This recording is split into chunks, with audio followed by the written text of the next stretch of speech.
Glad to have you with us today. Chair recognizes the gentleman from Alabama, Mr. Moore.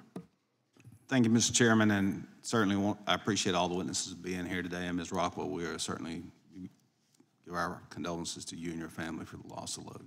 Thank you all for being here. It takes a lot of courage to do what you did today, but I think more than anything, that's an opportunity from a personal standpoint to reach so many children in this country who need to hear that story coming from a mom's mouth and telling it like it is out there. So thank you again for being here, and we appreciate that. And Mr. Maltz, I've been to the border three times, and the one thing that I think that the Biden border policies have done, they've created, number one, we have an invasion on the southern border, 5 million people since he's been in office, encounters.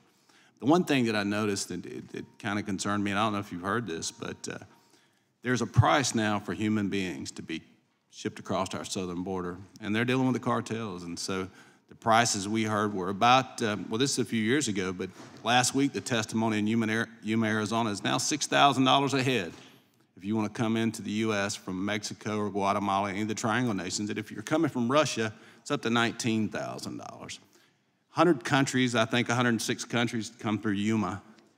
But the thing now that in our we talk about securing those points of entry on the border, and I assume we're spending some money and doing that wisely, but the thing is, the porous border between those points of entry, the cartel have figured this out. And so I was told, and I don't know if you've heard this, and maybe you can help shed some light, but many of these people don't have the money to come to the U.S. And so they cut a deal with the cartel. And there's one of two options. They either going to be indentured servants or slaves. They're going to make payments to the cartel. But the other option was backpacking heroin, cocaine, or fentanyl across the U.S. southern border. Have you heard of any of those stories? We're just trying to get to the bottom of what these policies are doing and why we're seeing such an influx of people, number one, and drugs, number two. Thank you for the question. I mean, the cartels run a multi-billion-dollar enterprise, and as you pointed out, there are some experts that suggest they're making more money from the migrant smuggling now than drug smuggling. But they are doing whatever it takes to get their poisonous drugs into this country because they want to drive addiction, and they also want to make as much money as they can. So I have talked to Homeland Security experts that obviously are very concerned for the national security of the country because we've never seen anything like this in the history of the country. And I just want to make it clear to everyone in the room, this is nothing we've ever seen.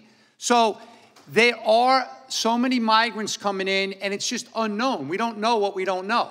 That's why I get a kick out of this POE, concept, because there's more deaths in America than we've ever seen. There's more seizures at the POE and the border that we've ever seen, and there's more seizures throughout America by law enforcement than we've ever seen. So obviously, putting some more X-ray machines at the POE is really awesome. I appreciate that, but that's not going to stop the tsunami of deadly drugs coming into this country. That's why we got to destroy those production labs and can't rely on Mexico to do it. That's a very valid point. Richard Nixon, 50 years ago, he started the war on drugs with just over 6,000 deaths in this country. We had 107,000 people die last year from fentanyl poisoning. And unfortunately, many of them are young and they're getting younger, 18 to 45, I think. So, you talk about they'll stop at nothing. We actually, one spot in the border, y'all remember the two little girls they dropped over the border, the 3-year-old and the 5-year-old? They climbed up a ladder at the top of that wall, I don't know, it was 14, 15 feet, and the cartel dropped those two children.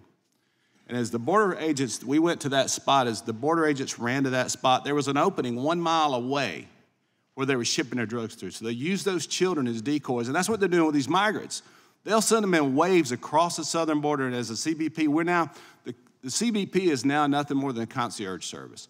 They can't focus on stopping the drugs because they're too busy trying to process people in and get them to the points of entry or wherever they've got to take them to get them shipped in a bus to somewhere in our country. But anyway, thank you for being here, sir, all of y'all for being here. And Mr. Chairman, I'll yield the remainder of my time to you.